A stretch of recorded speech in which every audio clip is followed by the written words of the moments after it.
ki. Kamile Hanım'a dokunma. Devam edin zahmet olmasa. Devam edin. Devam edin. Gedin. Bak görürsünüz de bugün 6 May Tofiq Yaqubun növbəti məhkəmə prosesiydi. Daha doğrusu apellyasiya məhkəməsiydi.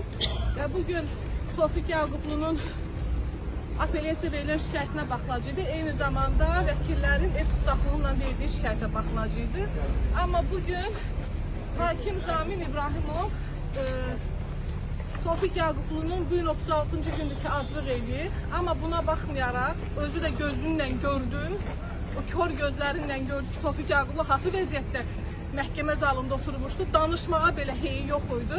Bununla belə, yəni hətta bu qanunla təsbit olunsa belə ki, humanist addım və bu qanunla təsbit olunsa belə, onunla belə Tofiq Yaqubluya qarşı anti-humanist qərar verdilər. Və növbəti məhkəmə prosesini güya bu açılış iclasıymış və nə ev tutsaxlığını təmin elədi. Növbəti məhkəmə prosesini də 20 maya keçirdi. Baxın, sonra deyirlər ki,